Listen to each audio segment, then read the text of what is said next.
Vamos a leer la palabra del Señor en los Hechos de los Apóstoles, el capítulo 1. Carta, o mejor, los Hechos de los Apóstoles, capítulo 1. Dice la santa palabra en el primer capítulo de Hechos, capítulo 1. El primer tratado, oh Teófilo, hablé acerca de todas las cosas que Jesús comenzó a hacer y a enseñar, hasta el día que fue recibido arriba, después de haber dado mandamiento por el Espíritu Santo a los apóstoles que había escogido, a quienes también después de haber padecido, se presentó vivo con muchas pruebas indubitables, apareciéndoles durante los 40 días y hablándoles acerca del reino de Dios. Y estando juntos les mandó que no se fueran de Jerusalén, sino que esperasen la promesa del Padre, la cual les dijo: oísteis de mí, porque Juan ciertamente bautizó con agua, mas vosotros seréis bautizados con el Espíritu Santo dentro de no muchos días. Tenga la bondad de sentarse, hermanos. Es un placer saludarles. Vengo de Belén. Es que era un predicador invitado que tenían hoy. Entonces, les saludo y agradezco a cada hermano que ha venido a acompañar el culto de las Damas Dorcas, culto semestral. Al hermano de artesano, hermano Edwin, qué bonito trabajo hacen los hermanos. Ojalá que podamos seguir con este grupo de artesano. Hermano Elkin, pastor de Belén Rincón, su esposa, la hermana. Gracias, hermanos, por visitarnos. Gracias por visitarnos, y a todas las honorables damas. Pocas veces se ve esta plataforma tan adornada como hoy. Es verdad. El culto misionero de las Damas Dorcas, que son pioneras en Colombia en el esparcimiento de la obra por todo el mundo. Recuerden que la Iglesia Pentecostal Unida de Colombia hace presencia en 36 países del mundo. Eso gracias a la bondad infinita del Señor. Ir a 36 países del mundo para sostener 36 familias misioneras con pesitos colombianos no es fácil, no es fácil tarea, pero claro que no son los pesitos colombianos, es la bendición de Dios que hay en los pesitos colombianos, porque hay que sostener familias en yen, en euros, en dólares, en esterlinas, en las monedas del mundo que son bastante costosas, por ejemplo el yen, el euro. Pero mire usted cómo Dios bendice esta iglesia en Colombia. 75 años de trabajo en Colombia. Y no solamente en Colombia, sino en el mundo. Así que somos bendecidos por el Señor. Voy a ser breve, bueno, eso digo siempre, pero alguna vez esto va a funcionar. Porque hay calor y bueno, hace rato estamos aquí, pero gracias por su visita. Quiero hablarles brevemente acerca del Espíritu Santo en las misiones. El Espíritu Santo en las misiones. Este grupo de creyentes que al principio creyeron al mensaje de los apóstoles y al mensaje de Jesús, los primeros creyentes se definen el número como de 120. Así comienza la historia del cristianismo en la segunda era de la iglesia, de la iglesia en el Nuevo Testamento. 120 creyentes. Dice este mismo capítulo que todos estos se habían congregado en un lugar que dicen que todavía todavía existe, los turistas que han tenido la oportunidad de ir a Israel, hablan y visitan el lugar llamado el Aposento Alto. Algún día me gustaría estar allí para conocer y ver esta experiencia. Debe ser muy motivante para los que conocemos el texto sagrado. En ese lugarcito de los Aposento Alto se congregaron los primeros 120 creyentes, los primeros que habían creído al Evangelio. Y ellos habían creído doctrinas muy importantes, seguramente. Yo estaba pensando ahora en esto que Teófilo, según se define aquí, está hablando acerca de las cosas que Jesús comenzó a hacer y a enseñar. Jesús es un maestro elocuente, porque antes de enseñar, hace. La verdadera enseñanza, ojalá que los padres aprendamos, y todos, es hacer y después enseñar. Es la manera más efectiva de enseñar. Jesús, dice el texto, comenzó a hacer y a enseñar. ¿Cómo sería de importante esas enseñanzas? ¿Y cómo serían? No, son muy importantes, porque gracias a Dios tenemos los evangelios. Los evangelios que son narrados, o mejor narrados por los 4 evangelistas, nos habla de todo lo que fue la enseñanza y el ministerio de Jesús. Jesús, según la historia, estuvo enseñando 3 años y medio aproximadamente, fue el tiempo de su ministerio. Y él dice que anduvo haciendo y enseñando a las gentes. Y seguramente que enseñó doctrinas muy importantes, y no solamente las enseñó, sino que también fueron evidentes. Yo pienso que estos 120 cristianos tenían claro, por ejemplo, la doctrina de la resurrección. ¿Cómo no tenerla? Si Jesús mismo había estado apareciendo, y dice el texto sagrado, quienes también después de haber padecido se presentó vivo, con muchas pruebas indubitables, apareciéndoles durante 40 días y hablándoles acerca del reino de Dios. Yo creo que ellos tenían muy clara y muy firme la doctrina de la resurrección. ¿Sabe usted que eso es una doctrina importantísima en la vida cristiana? Nosotros creemos que no todo termina con la muerte, porque hay una promesa que el que cree en mí, dijo Jesús, aunque esté muerto, vivirá. Es una esperanza bienaventurada. Alabado sea el nombre de Jesús. Esa doctrina de la resurrección, seguro que ellos la habían creído. La doctrina de la esperanza seguramente también era fuertísima en estos 120. Y podemos imaginarnos que estos 120 tenían muchas doctrinas que para ellos se constituyeron en un poderoso baluarte de su fe. Pero eso en sí no era todo. Hacía falta algo. Yo creo que esto es lo que siempre ha marcado y lo que siempre ha de marcar la gran diferencia. Lo que hace la gran diferencia en la vida de todo cristiano es que algún día debe tener la experiencia con la obra del Espíritu Santo. Jesús no les dijo, ustedes están bien así, ya creyeron.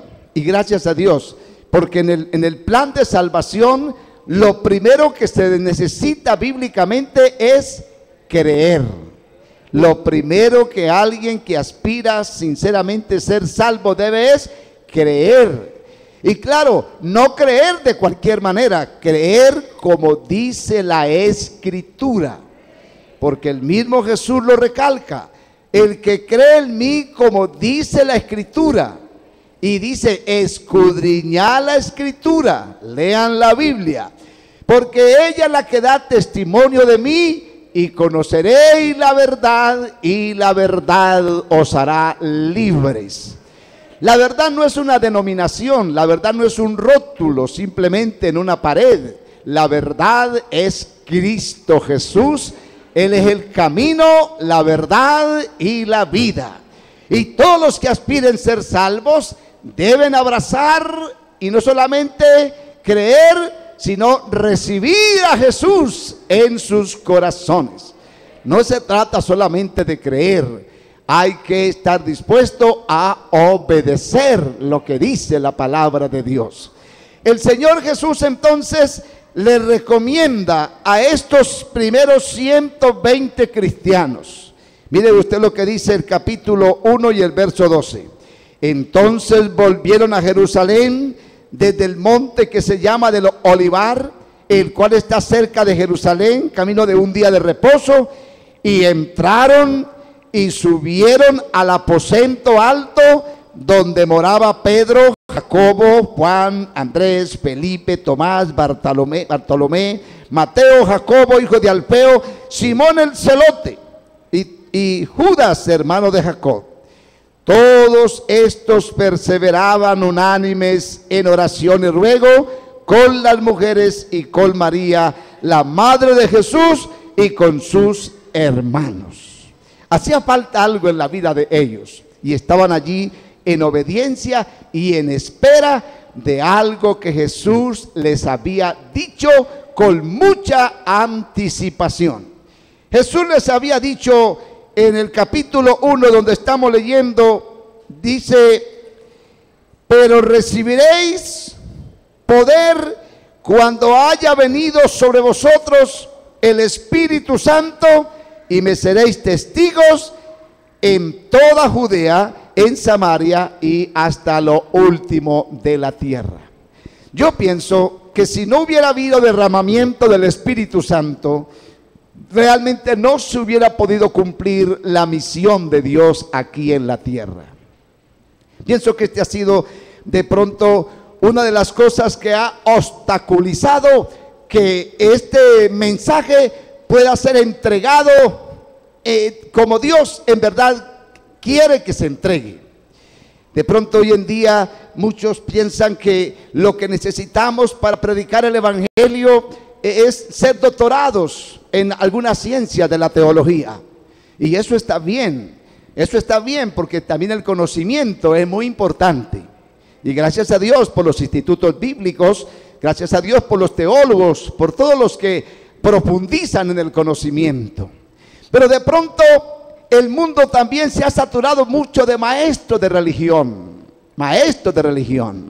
Y siempre estamos recordando que la Biblia dice que por la comezón que hay en la gente de oír, se han amontonado maestros y maestros y maestros y maestros.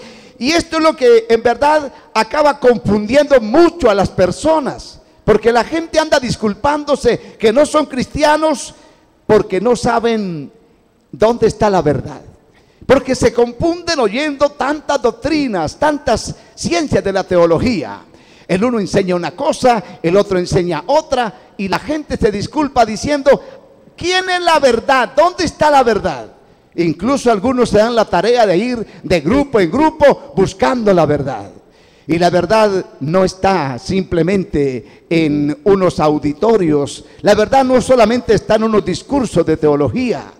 La verdad está en Cristo Jesús, Señor nuestro. A Jesús hay que conocerlo, alabado sea su nombre. Pero no podemos conocer a Jesús a través de la ciencia, a través de la sabiduría. La Biblia dice que ya que por la sabiduría el hombre no conoció a Dios mediante la sabiduría. Porque siempre ha habido el deseo de muchos de conocer a Dios desde tiempos inmemoriales. Los antiguos se inventaron la Torre de Babel y la idea era llegar al cielo para conocer a Dios. Y desde entonces siempre han habido hombres que han querido estudiar ciencias para conocer a Dios. Pero yo creo que mediante la sabiduría nadie va a conocer a Dios. Es que así lo dijo Pablo. La palabra de la cruz, hablar del evangelio, es locura especialmente a los que se pierden. Eso está diciendo ahí en 1 Corintios capítulo 1 y verso 18. Miren lo que dice: porque la palabra de la cruz es locura a los que se pierden, pero a los que se salvan, esto es a nosotros, es poder de Dios. Pues está escrito: destruirá la sabiduría de los sabios y desechará el entendimiento de los entendidos. ¿Dónde está el sabio? ¿Dónde está el escriba? ¿Dónde está el disputador de este siglo? ¿No ha enloquecido Dios la sabiduría del mundo?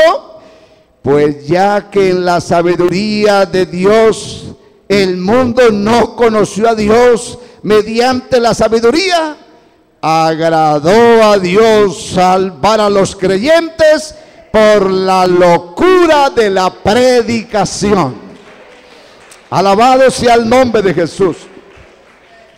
Porque los judíos piden señales y los griegos buscan sabiduría, pero nosotros predicamos a Cristo crucificado, para los judíos ciertamente tropezadero, para los gentiles locura, mas para los llamados, así judíos como gentiles, Cristo poder de Dios y sabiduría de Dios. Ahí estaban los judíos diciendo: para creer queremos ver. Y buscaban señales. Muéstreme, pero muéstreme por señales. Y los griegos, sabios, filósofos, conocedores de ciencia, entonces dice la sabiduría. La sabiduría. Los griegos buscan la sabiduría. Los judíos buscan las señales. Así es. Ellos no podían aceptar que en sus mentes tan filosóficas el que murió en la cruz del Calvario, ese fuera Dios. ¿Cómo va a morir Dios? Y verdad, Dios no muere, obviamente que no. Pero en su humanidad, en su manifestación, ese que murió en la cruz del Calvario no es otro que el mismo Dios manifestado en carne, que vino a este mundo a pagar un precio por los pecadores. Alabado sea el nombre de Jesús. Entonces lo que quiero decir con esto es que los que vamos a ser salvos tenemos que remitirnos a la sencillez y a la simplicidad del Evangelio. Usted me pregunta: ¿y qué es el Evangelio? El Evangelio no es una religión. El Evangelio es el mensaje que debemos entregar, que está contenido ¿en qué? En el nacimiento de Cristo por obra y gracia del Espíritu Santo. Como Dios, siendo Dios, se humanó y se hizo uno más entre nosotros. Eso es grande, amén. El Dios manifestado en carne.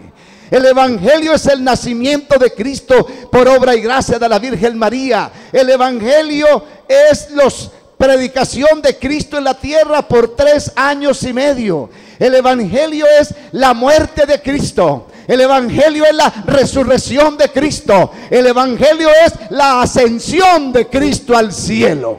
Entonces, ¿qué es el Evangelio? Nacimiento, ministerio, muerte, resurrección y ascensión de Cristo. Eso es lo que Él dijo: ir por todo el mundo y predicar el Evangelio a toda criatura. El que creyere y fuere bautizado, ese será salvo. Y para esto no hay que ser médico, ni hay que ser un doctor en teología. Si lo es, está bien, está bien.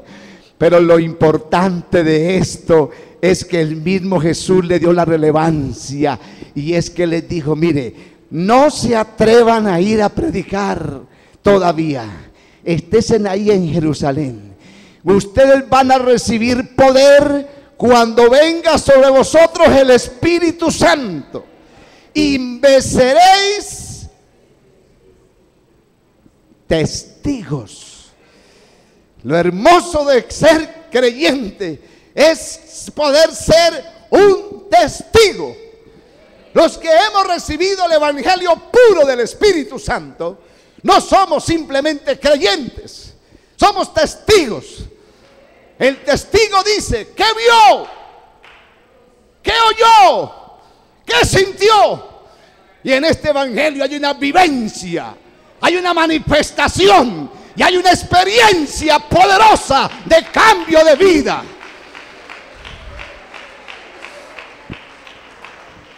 Aleluya. Un testigo es contundente, pero para que el testigo sea contundente, no puede ser simplemente un estudioso de ciencias religiosas. Para que el testigo sea contundente, no puede ser simplemente un lector desprevenido de la Biblia. Para que el evangelio y para que el testigo sea contundente, debe haber tenido la experiencia con la manifestación poderosa del Espíritu Santo, porque es el que mueve el motor de la iglesia, es el Espíritu Santo.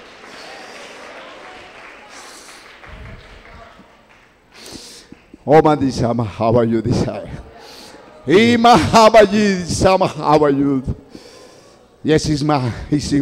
are you? Si no hay Espíritu Santo, no hay cumplimiento de la misión. Nadie que no haya sido ungido de arriba podrá cumplir la misión de expandir esta verdad por el mundo.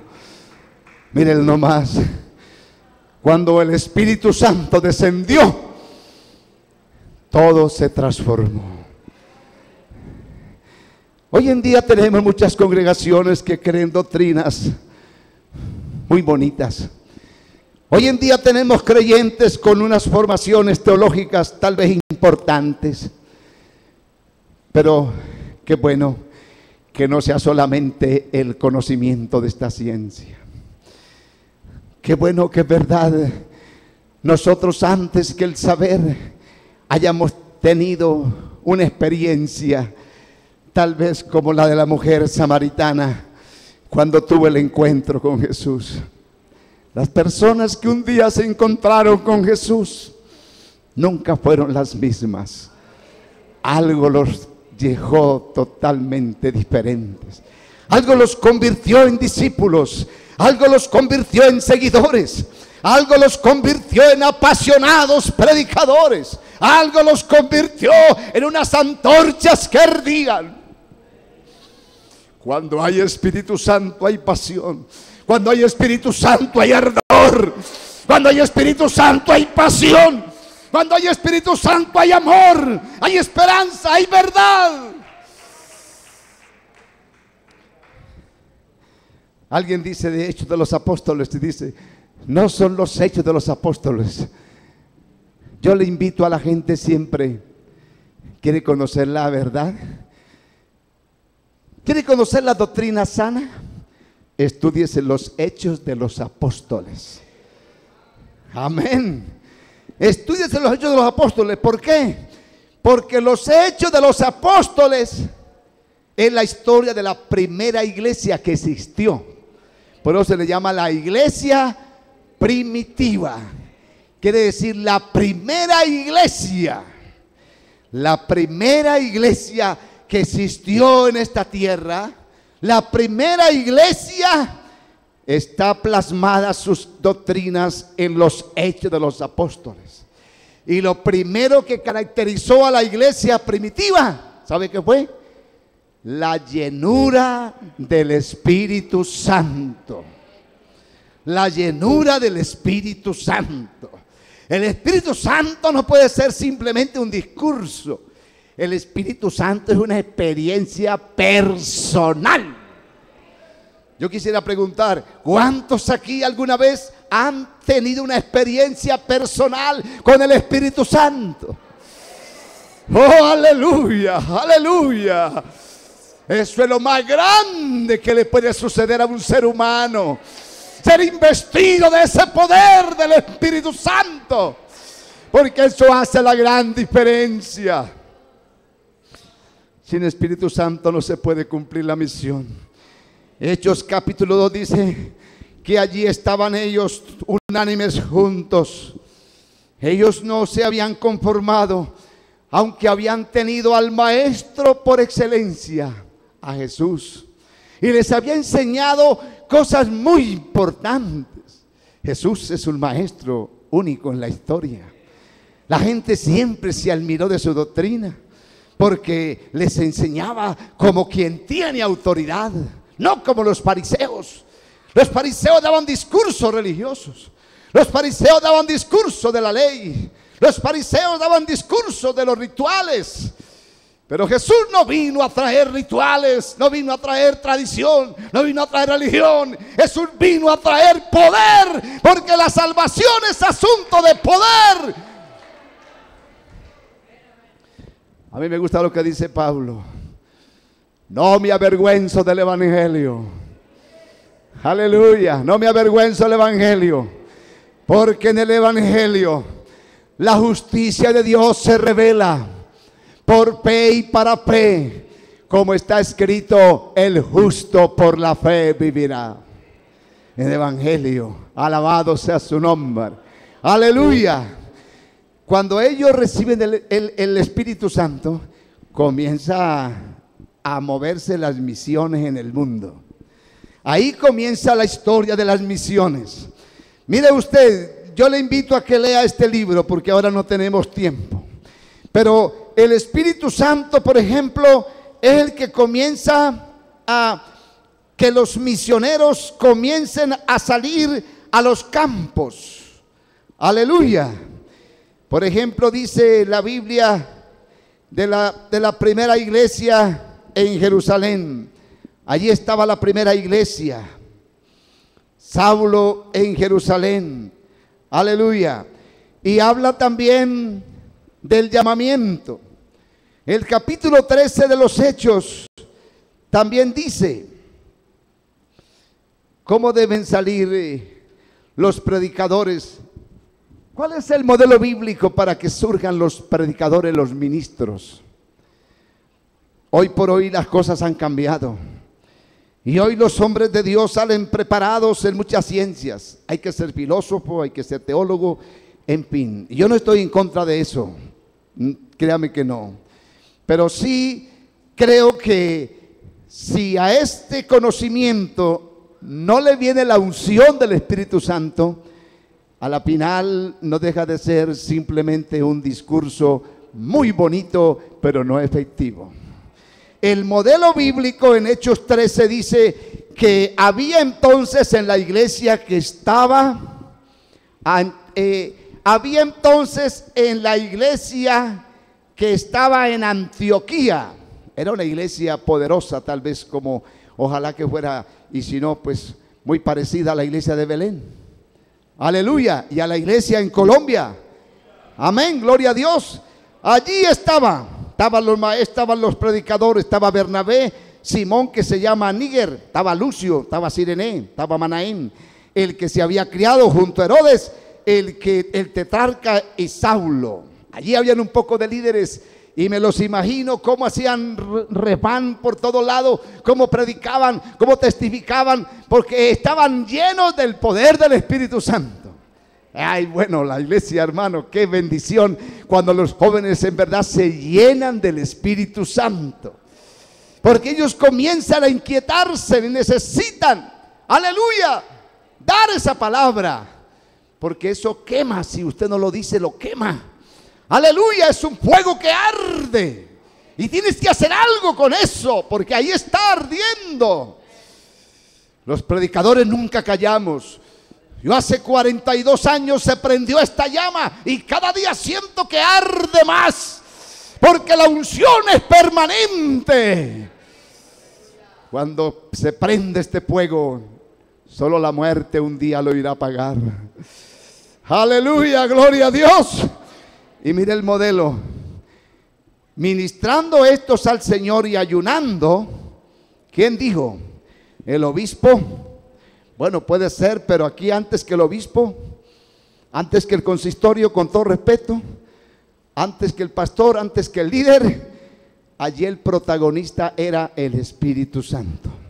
Dijo el Espíritu Santo: apartame a Bernabé y a Saulo para la obra que los he llamado. Y usted se pone a leer todos los Hechos de los Apóstoles y usted solamente encuentra el movimiento del Espíritu Santo.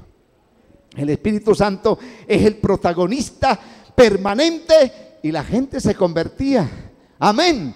porque no estaban testificando ellos solos. Dice que Dios testificaba juntamente con ellos. ¿Cómo? Con señales, con prodigios y con repartimiento del Espíritu Santo según su santa voluntad.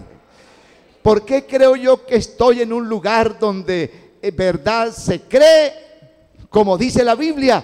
Porque allí también debe derramarse el Espíritu Santo. Una congregación donde el Espíritu Santo no se derrame, una congregación donde los creyentes en algún momento no hablen en nuevas lenguas, qué pena decirlo, yo lo creo y creo no estar equivocado, pero a esa congregación le falta la experiencia poderosa del Espíritu Santo, porque es que el Espíritu Santo es el que impulsa a las misiones. El Espíritu Santo es el que nos integra al cuerpo, que es la iglesia. El Espíritu Santo es el que nos santifica. Amén. Nos santifica el Espíritu Santo. Y entonces el Espíritu Santo y su historia en los Hechos de los Apóstoles. Y quiero mostrarles un modelo de congregación. La primera carta a los tesalonicenses, hablando de la obra del Espíritu Santo, sé de ellos como ejemplares en su trabajo. Y mire, Tesalonicenses capítulo 1 y el verso 2 dice el apóstol: siempre damos gracias a Dios por todos vosotros. Allí estaba esta congregación, haciendo memoria de vosotros en vuestras oraciones, acordándonos sin cesar delante del Dios y Padre de la obra de vuestra fe. Mire esto, la obra de vuestra fe. La verdadera fe tiene su obra, tiene su manifestación, porque el que cree no sigue muerto, el que cree obra, actúa. Da obra de vuestra fe. Amén. La obra de vuestra fe, el trabajo de vuestro amor y de vuestra constancia en la perseverancia en nuestro Señor Jesucristo. Y dice más: porque conocemos, hermanos amados de Dios, vuestra elección. ¿Por qué la conocían? Pues nuestro evangelio no llegó a vosotros en palabras solamente. Esto me ha hecho a mí siempre sospechar que hay un evangelio en palabras solamente. Nuestro evangelio no llegó a vosotros en palabras solamente. Aquí hace falta el ingrediente importante, sino también en el poder y en el Espíritu Santo y en plena certidumbre. Amén.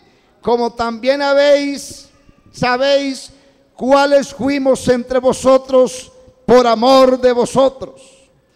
Vosotros vinisteis a ser imitadores de nosotros y del Señor. Amén. Recibiendo la palabra en medio de gran tribulación. ¿Y qué? Con gozo del Espíritu. Del Espíritu. De tal manera que habéis sido ejemplo a los de Macedonia y de Acaya que han creído, porque partiendo de vosotros ha sido divulgada la palabra del Señor, no solo en Macedonia y Acaya, sino que también en todo lugar vuestra fe en Dios se ha extendido, de modo que nosotros no tenemos necesidad de hablar nada, porque ellos mismos cuentan de vosotros, de la manera que os recibisteis y cómo os convertisteis, amén, de los ídolos al Dios vivo, amén, para servir al Dios vivo y verdadero.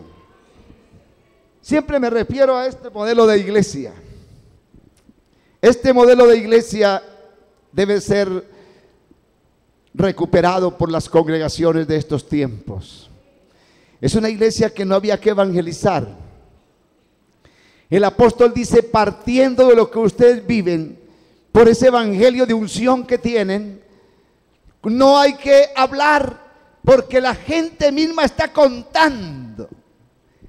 Qué bueno cuando la gente no escucha solamente el evangelio, sino que dice: esa persona que cree, ese vecino, ese familiar, ese hermano, ese amigo, vive un evangelio tan puro que no tiene que hablar, solamente con verlo vivir inspira un nuevo modelo de vida.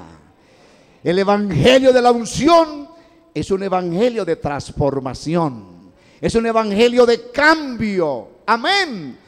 De nada nos sirve hablar tanto de Dios si hablamos tanto y vivimos tan poco, a veces nada. De nada sirven los discursos y los tratados, porque el evangelio no necesita abogados que defiendan del mensaje. El evangelio necesita testigos que digan: yo lo vi, yo lo sentí, yo lo recibí, yo lo vivo, yo lo siento, yo lo tengo. Un testigo comparte una vivencia. Eso es lo que necesita el evangelio. Dios no necesita simplemente de palabreros que aboguen por su causa. La causa de Cristo está ya ganada hace rato. Lo que necesita somos testigos de esta verdad absoluta. Y no vamos a poder. Hermanos, yo sí quiero en este día de misiones y reconocer que sin el Espíritu Santo no se puede cumplir la misión. Porque el Espíritu Santo es el que sigue siendo el motor de la iglesia. Amén. Alguna vez yo predicaba y decía: hay 3 formas de ir por el agua, ¿verdad? ¿Recuerdan? Que yo sepa, pues posiblemente hayan muchas, pero algunas se van simplemente en canoa, usando el canalete. Y es bien difícil, porque las corrientes son fuertes. Y la gente que va por el mar solamente en canoa va con dificultades porque tiene que remar y se hace duro el trabajo y peligroso además. Hay otros que van por el mar y solamente van a través de los vientos. O sea, eso se llama como los veleros. Los veleros los golpea el viento y avanzan por el viento. Porque en la medida que el viento da en ese lugar, el velero avanza. Y a la medida que avanza, pues obviamente el viento va ahí llevándolo. Pero hay otro sistema de ir y es a motor. A motor. Y yo digo, así a veces hay muchos cristianos de pronto. Van remando una vida cristiana de sacrificio, de esfuerzo. Amén. Gloria a Dios. A veces se fatigan, se cansan. Y esto le pasa mucho a los jóvenes. La Biblia dice: los jóvenes se cansan, se fatigan, porque a veces comenzamos a andar en nuestras fuerzas y no es posible, porque verdad en nosotros no hay fuerza. Eso dijo el rey: no hay fuerza para enfrentarnos a esta realidad de las cosas espirituales. Amén. Y entonces muchos se desaniman, se fatigan, se cansan, porque dicen: no es posible. Pero sí es posible. Otros tal vez van en veleros y hay que estarles haciendo programas de una clase y de otra, llevados por vientos de avivamiento, una convención, un campamento, una vigilia. Yo no digo que esté mal, vamos a los campamentos, hacemos vigilias, oramos y hay que hacerlo. Pero algún día tenemos que aprender a andar no por impulso del viento, no por las fuerzas nuestras, porque son ningunas. Algún día tenemos que aprender a caminar por la unción y por el poder del Espíritu Santo, porque por algo el Señor dijo: recibiréis poder. Eso lo oímos a rato, hermano. Hermanos jóvenes, busquen la manifestación en sus vidas del Espíritu Santo. Hermanas, busquen la manifestación del Espíritu Santo. Busquen el glorificar a Dios en nuevas lenguas, porque eso es lo que dice la Biblia y sigue siendo una necesidad de estos tiempos. ¿Por qué no estamos cumpliendo la misión? Porque nosotros no tenemos libertad a veces para abrir nuestra boca. A veces tal vez nos falta esa unción. Lo que hizo que la iglesia en un principio creciera como creció. Hoy estamos, en este año estamos celebrando 75 años de pentecostalismo en Colombia. Y los que conocemos esta historia de la iglesia por algunos años atrás, esto tiene una historia, esto tiene un principio. Y este principio fue el principio de la unción del Espíritu Santo. Esta iglesia la sacó a flote, fue el derramamiento del Espíritu Santo. Cuando el Espíritu Santo empezó a derramarse en Bucaramanga, en el Valle, en Antioquia, en cada departamento de Colombia, se prendió una llama. Y los que fueron impactados por esa llama se iban a otro lugar y comenzaron a hablar. El evangelio se ha expandido porque los que han sido ungidos, donde han llegado. Usted sabe por qué hay misioneros en tantos países del mundo. Ni siquiera es que nosotros hemos ido allá a empezar la obra. Lo que ha pasado con muchos países del mundo es que se han ido hermanos de Colombia o de otros países ungidos, y donde llegan comienzan a testificar. Comienzan a testificar. Entonces comienzan las llamadas al consistorio. Hermanos del consistorio, por favor envíenos un hermano que bautice, porque ya tengo 10, ya tengo 20, ya hay 30. ¿Y cómo lo hiciste? No eres pastor, no eres misionero. A él no le importa ser pastor, ser misionero. Él lo que está es ungido del Espíritu Santo, y como tal habla, testifica, comparte el evangelio. Esa es la historia del esparcimiento del evangelio en el mundo. Amén. Y en Colombia, ¿cómo comenzó el evangelio? Aquí comenzó el evangelio porque llegó un hombre ungido. Amén. El ungido sabe lo que tiene que hacer. Nadie tiene que decirle. Él mismo, por la inspiración, sabe cómo cumplir la misión. Yo quiero alentar la iglesia, animar la iglesia. Mano, Medellín y Colombia está pasando quizás como siempre ha estado, pero una época de mucha crisis. Nos duele en verdad oír noticias. Nos duele ver las cosas tan atroces que pasan en este país. Nos duele la violencia. Nos duele la hipocresía de nuestros gobernantes. Nos duele el engaño al que somos sometidos. Nos duele la injusticia que vive la sociedad.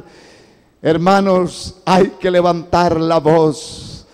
Y hay que levantar la voz de este evangelio. Aleluya. Pero no podéis hacerlo si no estás ungido del Espíritu Santo. Recibiréis poder. Recibiréis poder. Yo creo que eso no es caprichoso de Dios. Dios sabe que no es posible hacerlo sin el poder del Espíritu Santo.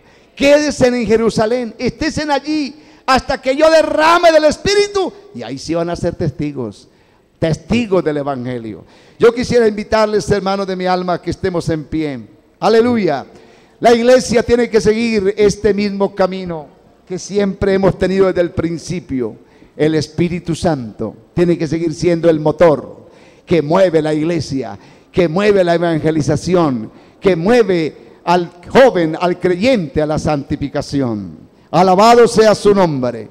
Si algo tenemos que pedir, es como dijo aquel hombre, una doble porción de tu espíritu. Una doble porción de tu espíritu. Yo quisiera esta noche que en esta oración no tiene que venir al altar, pero que allá en ese lugar, hermano, comprométete con Dios. Comprométete a que tú vas a ser un evangelista, pero necesitas el poder de la unción del Espíritu Santo. Vamos a orar al Señor, levante su mano y vamos a pedir a Dios que descienda sobre nuestras vidas esa unción del Espíritu Santo. Tal vez no tiene que ser aquí ahora que lo recibas. Muchos lo han recibido en su cuarto orando, otros inclusive viajando, pero en algún momento porque se han llenado de esa necesidad y dice: Señor, yo quiero ser lleno del Espíritu Santo. Esto no es algo excepcional, es para todos la promesa. Levante su mano. Soberano Dios, tú sabes, oh Dios, que sin la unción de tu Espíritu no es posible cumplir la misión. Quebranta nuestros corazones duros como la piedra, como la roca. Quebranta nuestras mentes en la agudeza, en la indiferencia de las cosas que sabemos y que oímos. Quebranta nuestra cerviz. Derrámalo sobre esta juventud, Dios, la unción de tu Espíritu Santo. Derrama en estos hombres, en estos hogares, en estos esposos, en estas esposas. Derrama de la unción del Espíritu Santo. No hay sabiduría, no hay dirección, no hay fortaleza si tú no eres real en nuestra vida, Dios. No es posible cumplir la misión si tú no das la fuerza. Nadie estará preparado para la batalla. Oh Dios, te ruego por esta congregación. Te pido ahora. Yo quiero ir, Señor, que alguien viene a contarme la experiencia de que ha sido lleno del Espíritu Santo. Yo quiero que comience en Belén a moverse la unción del Espíritu Santo. Los predicadores se levanten y los líderes y los hombres y las mujeres sientan que no pueden callar, porque hay una llama que arde, hay una pasión que se mete en sus huesos. Espíritu Santo, ven a nuestras vidas y llénanos ahora para cumplir la misión en el nombre de Jesús. Aleluya, aleluya, aleluya. Señor, adorado Dios, adorado Dios. Capacítame. Sí, Señor. Y lléname